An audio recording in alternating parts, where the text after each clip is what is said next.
First off, praise to the Most High. Glorious you and you are the ruler, it's in you that my hope lies. Faux God, no lie, no bite, I don't play both sides. Been so down with the windows down, truth music blowing at the whip so loud you repent when I roll by. Good morning, good afternoon, good night, wherever you guys are watching. Welcome to today's vlog. Just wanted to share a bit of behind the scenes of AU House, why we started this, how we got here. So, I got my license in 2008. I started drifting in 2010, was my first competition.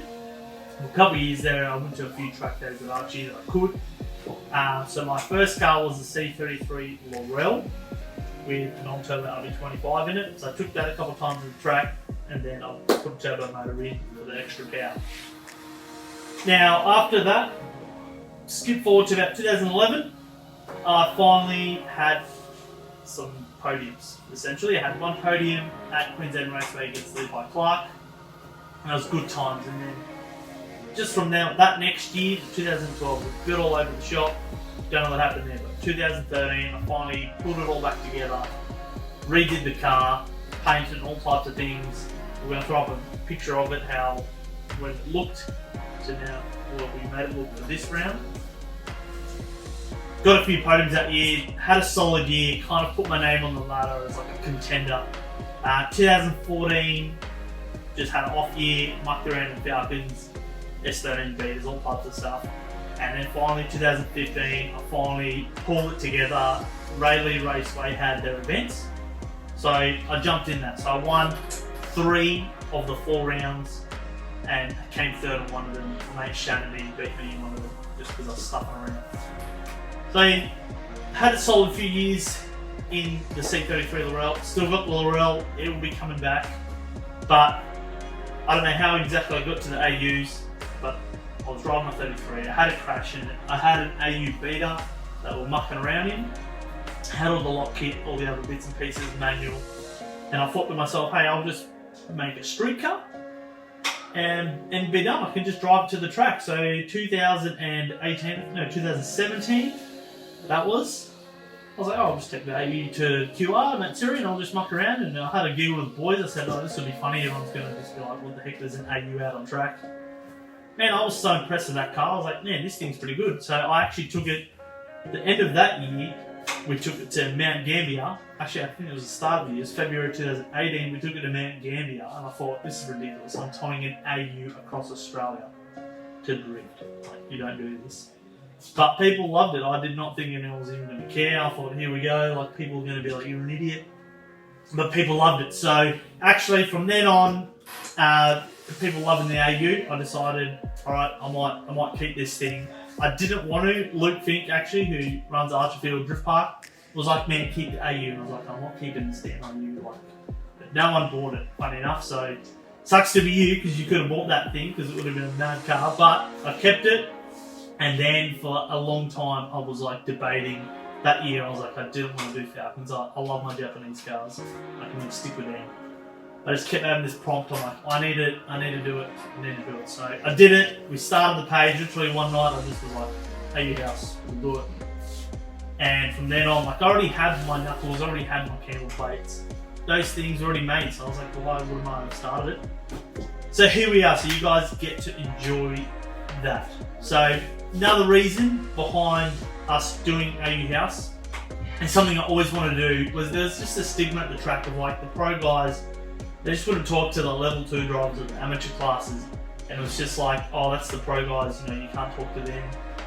But I just hated that. I was like, why do we, you know, then eventually becoming pro and being pro, I was like, why are we talking down on these other guys that started drift when we all started at that point? So I always wanted to be in the middle where I could connect the people who were just starting to drive, getting into the scene, and to be able to drive with pro guys and be better.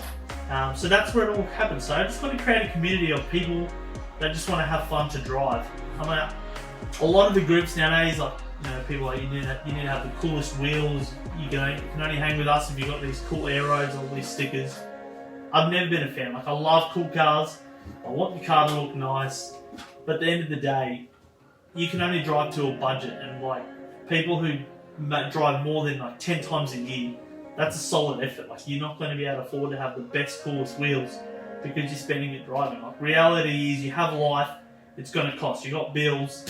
Like, there's blokes that just drive once a year. Like, yeah, they have fun once a year, but personally, I love driving at least once a month.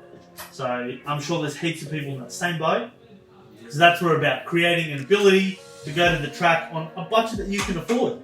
And that's what the AUs are. So, and then we constantly, obviously, I didn't think it would come to this point where people would be getting a lot of AUs and become a cool thing. But it is. So we're looking at making more aero stuff and things like that to make those look better. Because I do love cool looking cars. That's why I like, if you see, like, our cars always have some sort of different wheel or something else on it. Because I'm always changing it. I'm like, no, let's just change it up. And I don't do these things because, oh, look at me. I just love looking at cool cars. So I always change the wheels. And why'd you change them? Oh, got over those ones. I want to see those ones. So that's what we're about. Create a community. So you check us out. We try to do every 2 weeks at the shop here. Next door to us is a lady, so it is kitchen. So we just try and support her with like just meats. Not for us. Like at 5 o'clock we just turn off and go, nah, weekend off.